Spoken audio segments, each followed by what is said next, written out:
Hi, everybody. This is Dan Cerrucci, and this is one of our occasional live Facebook and Twitter conversations that we have from time to time.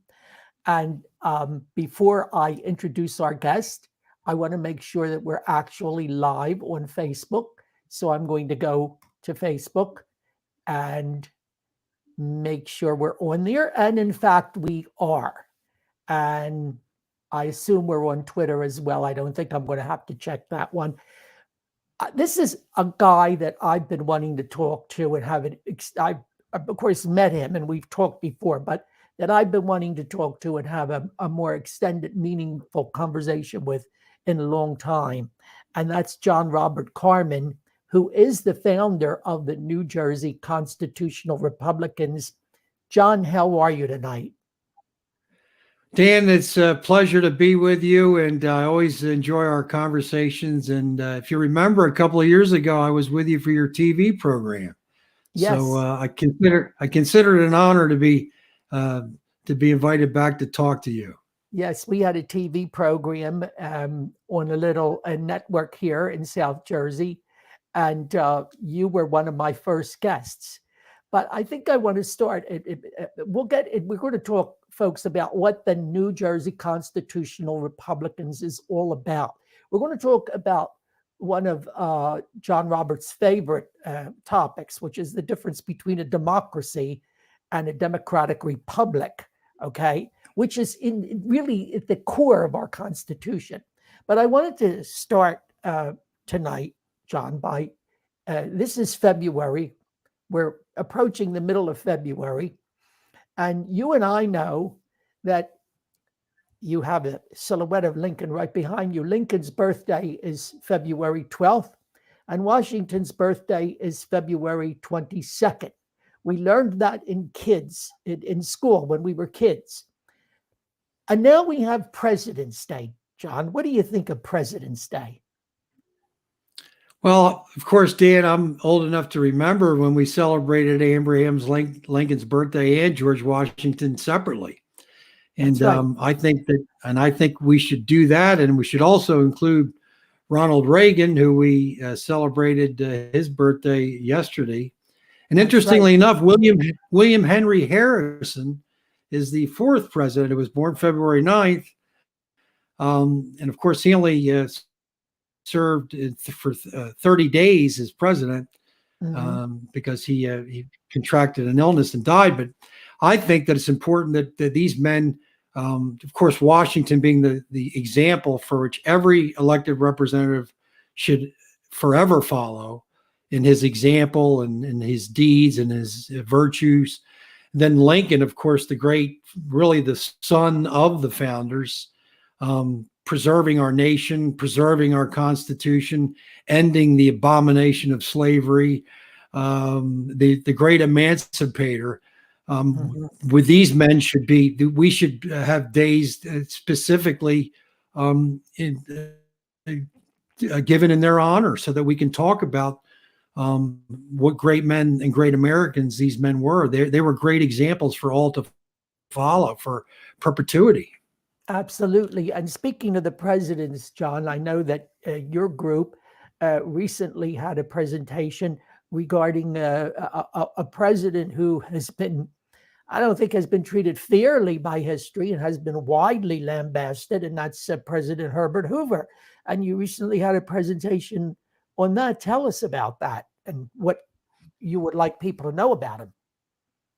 Certainly. Well, first of all, Dan, I've made the acquaintance of Dr. George H. Nash, who is the foremost autobiographer of our 30th president, Herbert Hoover.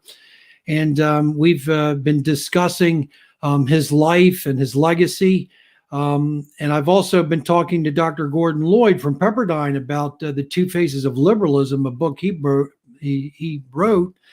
And essentially what it entails is the fact that you hear every 4 years, you'll hear every election, this is the election, oh, this election is so important, this election has the most consequences, but there's no election in presidential history that has had more of a profound impact the last one that had such a profound impact, and that was the 1932 election with Franklin Delano Roosevelt becoming president, issuing the New Deal, which has forever changed our political environment.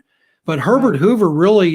Herbert Hoover, Dan, really became the intellectual leader of the Republican Party as a result of his reaction or his reply, his rebuttal to the New Deal. And Right. he was a remarkable man. People don't realize that he led efforts to feed the starving people of the Germans had occupied Belgium in World War One, and because of the embargo in the North Sea, there was no food that was available to the Belgians and the Germans. But Hoover worked out a plan without the government, without England, without Germany, without the United States so much being involved. But he worked out a means by which to feed these people, and ostensibly saving them from death and salvation. He did the same thing for communist Russia in 1923. Again, he was asked to lead relief efforts, and then Harry Truman brings him back 25 years later to do the same after World War II and the starving people in war-torn World War II and in the Reconstruction and Recovery of War II. Yes. It is said that Herbert Hoover, Dan, saved more lives than any man ever in history, over 100 million lives with his efforts in relief. And he did this all through private enterprise and through charities and through a lot of invigorating work that he did. He was a master organizer and a true intellect. And he had a greater grasp of the world, more so than any president we've had prior to him or after. So Herbert Hoover is never really, yeah, I never really got credit for it. And I was reading this new book that came out about Truman. I think it's called The Trials of Harry Truman.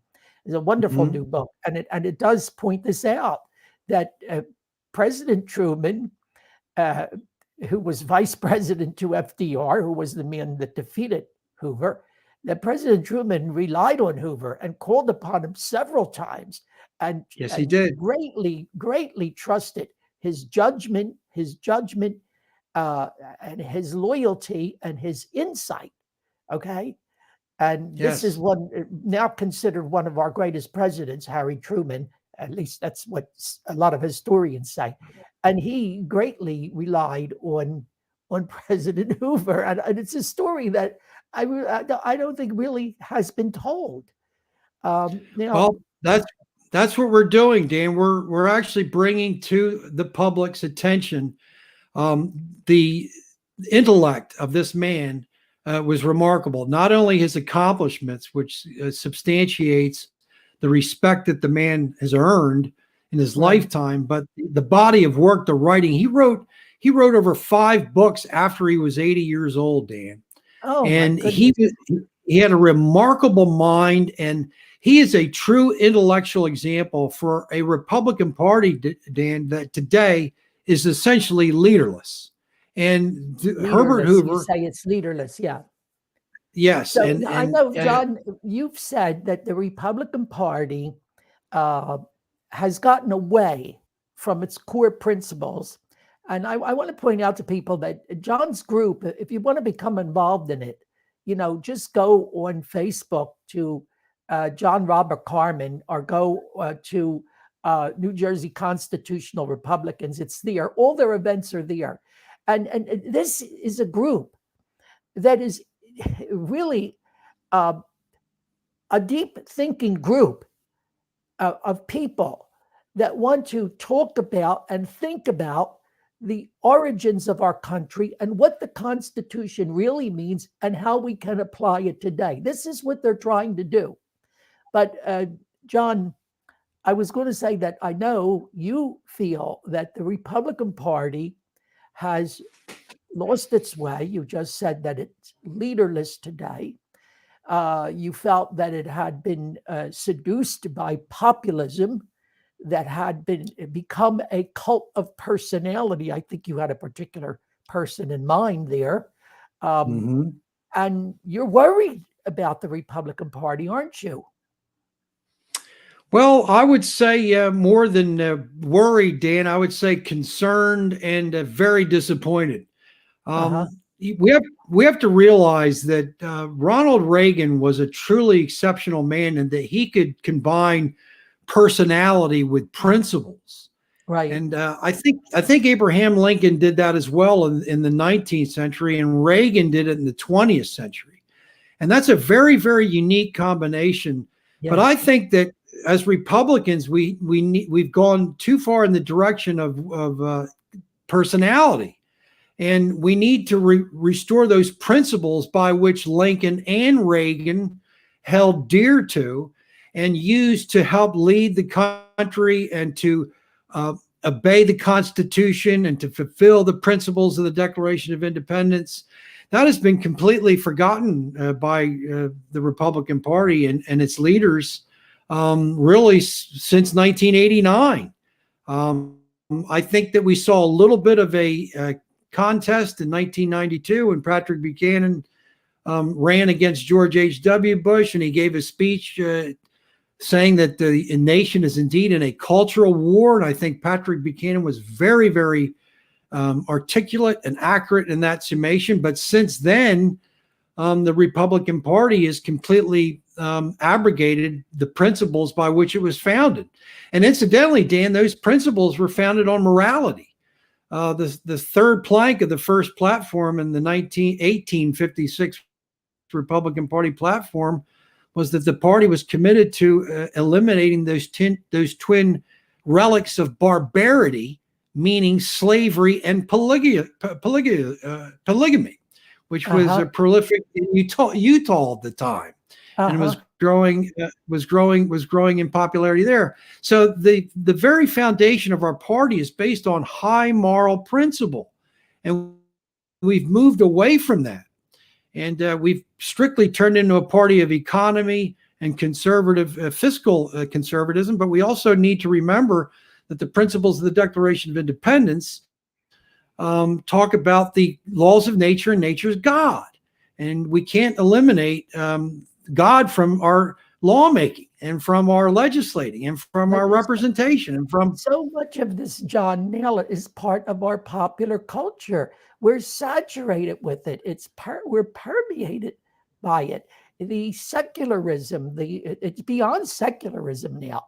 The godlessness, and as we saw on the Emmy Award, the Grammy Awards the other night. I get these award shows confused. I didn't watch it, but I saw some photos from it. The Grammy Awards the other night, and a whole segment of outright devil worship. Okay. On a major national network, a network that was so pristine. At one time, it was considered the Tiffany of networks, they called it, CBS. We're up against tremendous forces, John.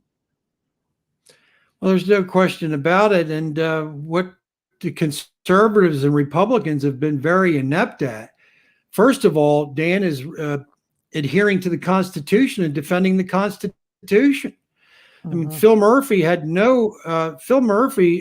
instituted unconstitutional edicts through his executive orders in handling the COVID-19, or what is really the Wuhan flu. Right. And he abrogated the First Amendment rights of freedom of assembly, of freedom of religious expression. And he also abrogated the rights and privileges of the people, Article 1 of our state constitution, for the people to be able to earn, to secure, and to promulgate a business, or to make money, to make a living. Right. He designated some people as essential and some others as non-essential. Well, that's not equality. That's not what the self-evident truth that all men are created equal, and they're given God-given unalienable rights of life, liberty, and the pursuit of happiness. That's the opposite of that. Of those high principles, and the Republicans were basically silent. Yeah, you remember when he said on national TV, they asked him about the Bill of Rights, and he said, "That's above my pay grade. That's above my pay grade." It was a major public figure, governor of one of the most important states in the country, said that the Bill of Rights was above his pay grade. What? That something else that's very alarming, Dan. I recently had an interview with Chris with Chris Russell, who you probably know of very well from Yes, Checkmate yes, Strategy. yes. And one of his polls indicated that a majority of New Jerseyans were in favor of Phil Murphy's handling of the COVID-19 lockdowns. So this Uh-huh. tells us that we are in. This is very concerning. This is more important than the balloon that was flying in the air the other day. Yeah, When the yeah, people do not understand their rights, they don't understand their natural rights that are protected by the Constitution, articulated in the Declaration of Independence, and the responsibility of every elected representative, whether a legislator or whether an executive, it is their duty to abide by the Constitution. And the people right. don't know this, and neither do the representatives. And that's the crisis that we're in now. Doesn't a lot of it, John, really come back to the schools and the education system?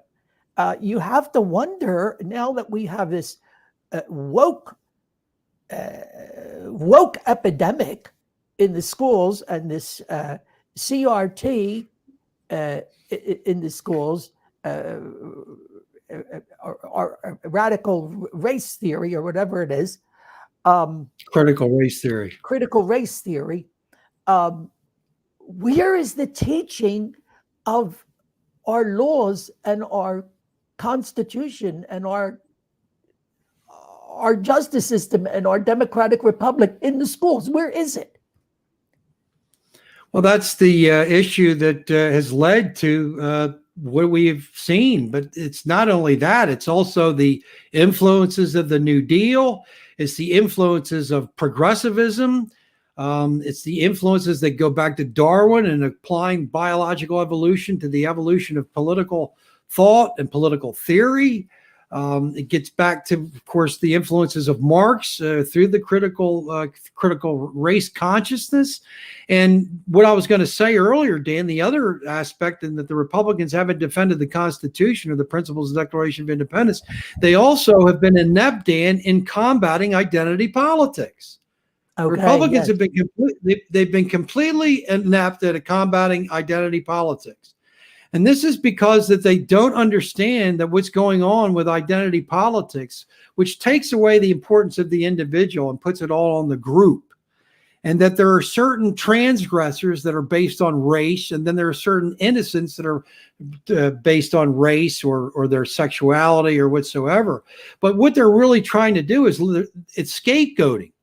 The whole premise behind identity politics is to find a scapegoat. But we know that the only scapegoat that has ever existed that was worthy to take the punishment, and that was the Lord Jesus Christ. And we need to get back to telling the people that the scapegoat isn't the white man. It's not the white woman. It's not the black man. It's not whoever it is they're going to choose to persecute or purge for the transgressions of those who they say are the transgressors. There's only one. There's only one who could fit the bill, and there's only one that could do it successfully, and that is Christ. And that's why, as a party, we need to go back to that and tell people, you're not going to get any satisfaction out of reparations or persecuting one particular type of person based on what they look like or what they sound like or what sex they are. You have to look back at what is really the truth, and that is the fact that Christ is the scapegoat. Nobody could fulfill that job. Nobody could do it like he did. Nobody could come close to that sacrifice. Oh. That's for sure. Well, we need to talk about that. We need to bring that out to the attention of the public as a Republican Party. Let me ask you this, John. Is it safe to say that your group, with respect to the Constitution, embraces the principles that were laid out and so wondrously and repeatedly expressed by the late Justice Antonin Scalia? Well, I think Justice Scalia was one of the most profound statements that he made in an interview. He said, the Bill of Rights, isn't that the most important part of the Constitution? He said, no. He said, the most important aspect of the Constitution is the structure of the Constitution, meaning the enumerated and specified duties of each branch of government. So what he was saying is that first of all, the separation of those powers, they're given their unique responsibilities, and then the enumerated specific responsibilities that each branch is given. And that's been completely obliterated. Those boundaries have been completely washed away. They're not there anymore. And this is why we have the problems that we do. The Constitution, the structure of the Constitution has been severely marginalized. And And those boundaries were essential to the limitation of government and the protection of our rights. Correct? Absolutely. That is what Madison, that is what Hamilton, that is what the Federalists firmly believed. They didn't believe initially. And I've been talking to Dr. Gordon Lloyd about this in his book that he wrote on the debates of the Federal Convention of 1787 from James Madison. James Madison took some very unbiased notes during that convention. And he was talking about that they thought that the Constitution was structured in such a way that the separation of powers would be best to protect the rights of the people. But the Anti-Federalists said, men like George Mason and Roger Sherman, they said that you need to put the Bill of Rights in so that when the minority is persecuted, they can say, we have the right to hold and bear arms. We have the right to a speedy trial. We have the right to have our day in court. We have the right to speak freely. We have the right of religious expression and so forth, on and on with the first 10 amendments, which are the Bill of Rights. And they turned out to be very right in that estimation. That it is very important that we do have a Bill of Rights. And incidentally, Dan, all of the 13 states, the constitutions of those states prior to 1787 and the Federal Convention all did have a Bill of Rights. Mm-hmm. But when Scalia said that the structure of the Constitution is what protects us, he was absolutely right. And the problems that we're having today, and we get so enamored with distractions like the Grammys, like the balloon. But our real problems are that we're the very mechanism that we authorize to have authority over us and our representatives who we elect is the Constitution. And that's why people need to learn it so that they're able to defend it and require that their representatives know it and defend it as well. And that is what your group is trying to do. That is what you've been trying to do, and you've been working that since its founding. And I'm going to give you a chance to talk about some of your upcoming events. I know you have two events. You are going to be attending two important events in Washington in February, but your group also has many events. Folks, these are luncheons and other kinds of seminars that the New Jersey Constitutional Republicans sponsor. They're not expensive events. They're open to everybody, and you meet interesting people. You meet well-informed people. You meet concerned, vital, patriotic Americans who are really sincerely concerned about their country. These are not, what should I say, doctrinaire people. They're people who are open-minded and who are deeply, deeply concerned. So tell us about some of the things that are coming up, John.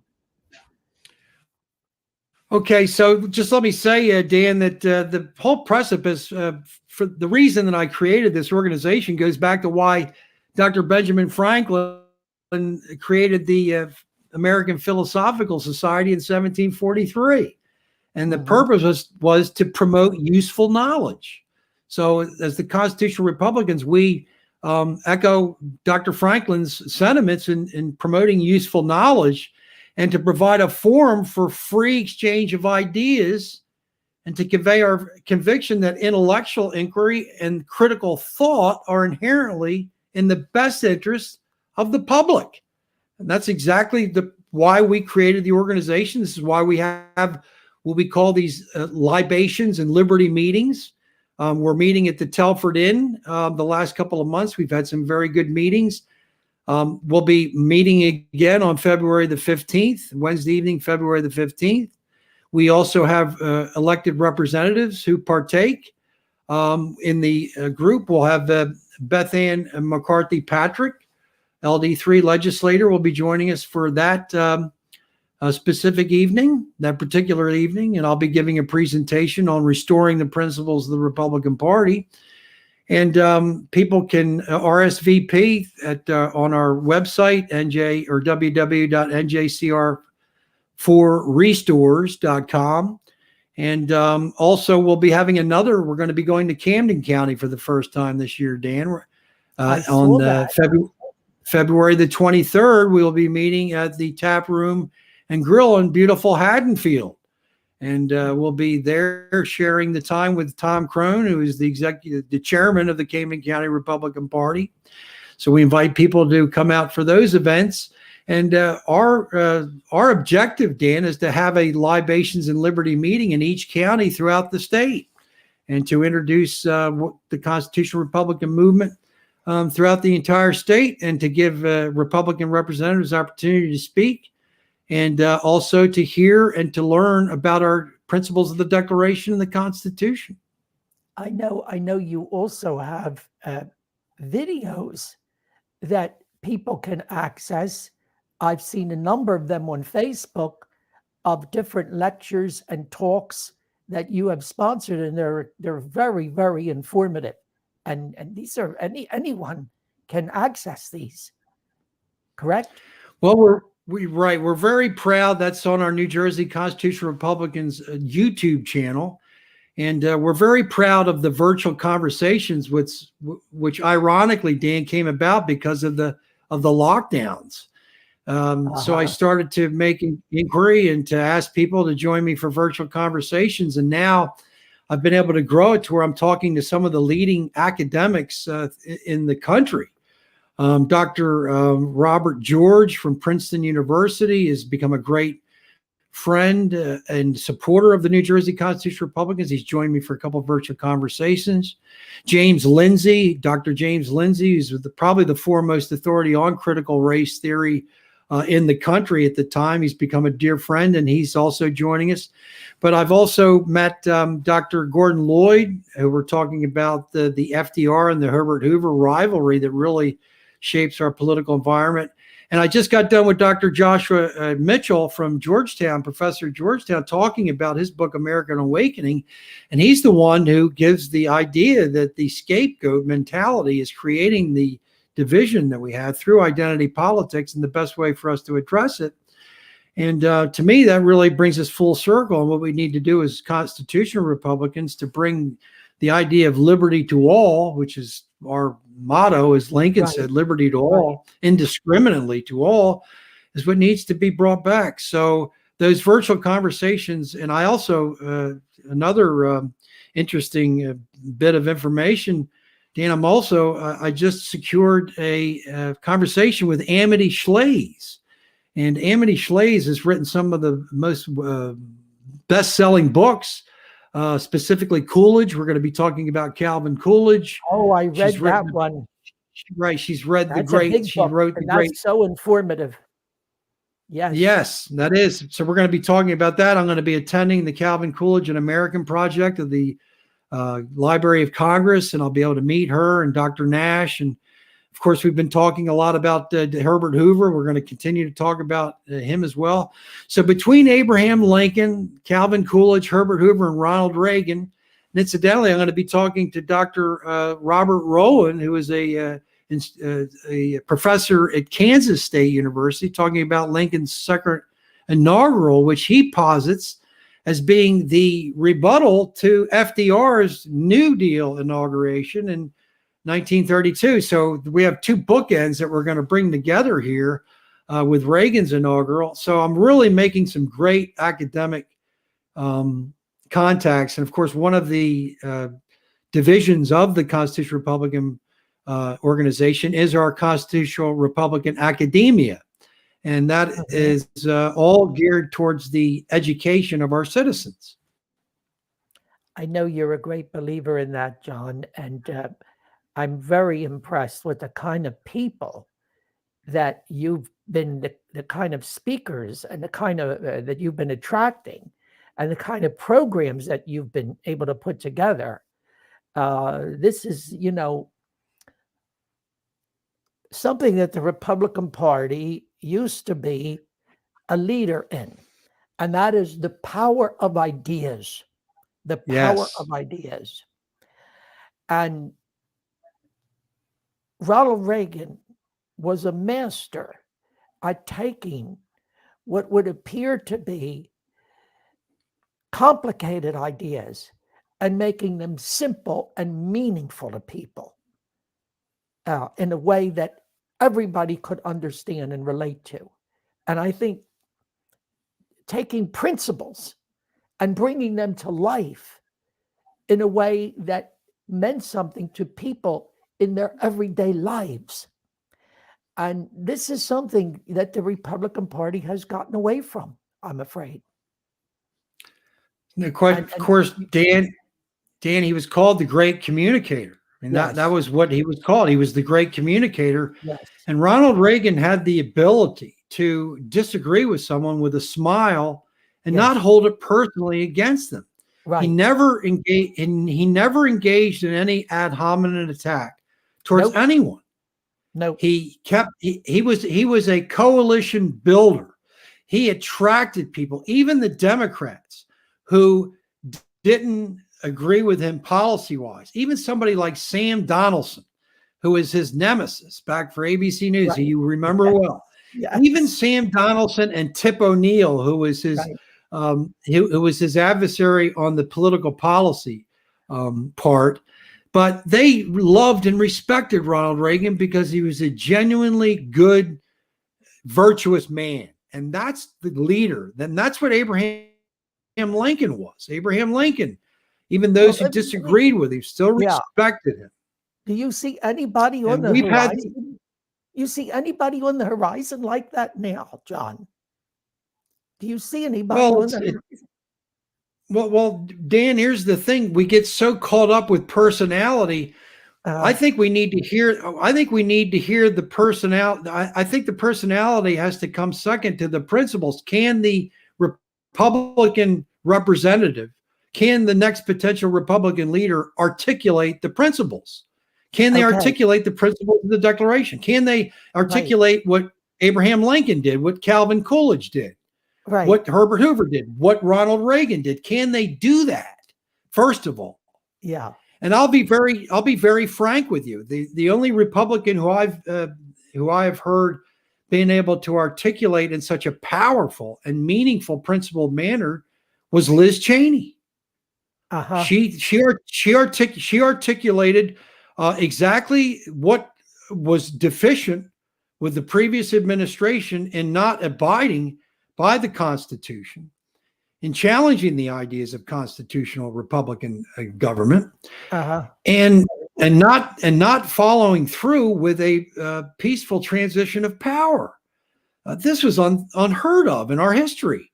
Even in the contentious election of John Adams losing to Thomas Jefferson, they still were amicable. They still agreed that the country Right. must carry on. And the fact that that wasn't done, it was a tremendous disservice to not only the heritage and history of our nation, but our citizens who are of this country today and our future posterity. It was an abominable situation. And she was the one who accurately identified it as such.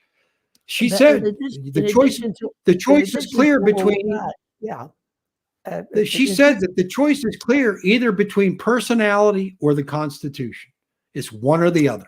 And she was absolutely right. and I think that in addition to that, the damage that was done from that was that, of course, it handed the Democrats an issue that they've still been using and they've still been beating the drums on. And it was one of the reasons because they convinced people there was a crisis of democracy, their phrase, crisis of democracy. They convinced Mhm. people in the last elections that was a major issue.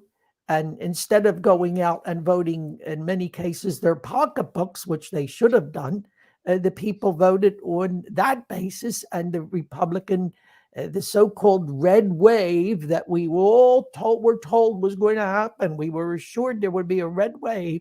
It simply did not materialize, John. It did not Right. materialize. Right. And Dan, I would posit that the people need to vote based on the Constitution. Are these Uh-huh. representatives, number one, are they constitutionally illiterate?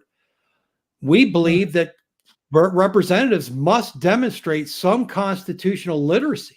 I mean, for you to get a license to practice medicine or to become a doctor or even to Right. practice law, or there are Right. certain licenses or certain qualifications that you have to meet for many, many different types of vocations. Well, why shouldn't representatives be held to a certain amount of constitutional literacy? After all, it's the Constitution that protects our natural rights. That's the purpose of government.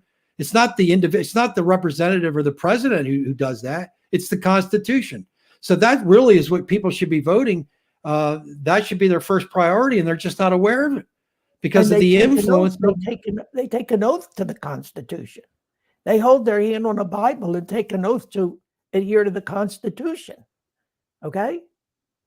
That's exactly right. And Dan, the other thing that must be the two very important points that I make all the time is that in the federal Constitution and in the state Constitution of New Jersey, it says, "We the people do ordain and establish this Constitution," meaning that the Constitution, the people have given their authority to the Constitution. The Constitution is what rules. The Constitution has the authority. So every representative should be evaluated on their faithfulness to the Constitution. And unless the people know what the Constitution says, Right. and then the representative needs to know what it says too in order to be adhered to it, that is our problem. It's a lack of knowledge. That is our crisis that we're in. And it's from the citizen right on top to the very top office of the United States. Mm-hmm. And incidentally, Dan, tonight in a little while, there's going to be a State of the Union address. Yes. But I wanted to tell you that in 1975, in January of 1975, Gerald R. Ford gave the State of the Union address, and he said, "I'm going to say something very, very frank right now, and I'm probably not going to get any applause for it, but I'm going to tell you that the State of the Union is not good." Mm-hmm. The guts, the intestinal fortitude for him to say that is an example of a principled Republican. And he was saying that the deficit was going to balloon to $500 billion in 1975. And he said that the State of the Union was not good. I guarantee you that the president tonight is going to say that the State of the Union is strong, and yet we are at $30 trillion in debt. Gerald R. Ford was the last president, Dan, who had the decency, the honesty, the integrity to be able to say that the State of the Union at that time was not good. And that's an example all Republicans should follow. Well, John, I think that's a good note for us to end on as we prepare for tonight's event of the State of the Union and the response, which is going to be given by Sarah Huckabee Sanders, the new governor of Arkansas. And as always, John, it has been an absolute pleasure chatting with you. I know that I'll be seeing you ahead at various events, as we recently ran into one another at an event for our dear friend Jesse Kurtz, Atlantic City Councilor Jesse Kurtz, who's just a wonderful, another great example. Great example of a real principled Republican. Wonderful. And he reaches out to people, Dan. Yes. He's very, very congenial. He's friendly. He's pleasant, and that's what we need. We need to lead through example as Republicans. Thank you so much, John, and we look forward to chatting with you again. And I want to thank everybody. Like I said, this is live on Facebook and Twitter. We're going to also put it on LinkedIn. It's going to be on my YouTube channel. It's going to be on my blog. And I'm sure, John, you're going to have it on your website and your Facebook page as well. You'll be able to share it from Facebook. So thank you once again. Thank you so much, Dan. It's been a wonderful evening, and have a good one, John. Take care. Thank you very much. Bye.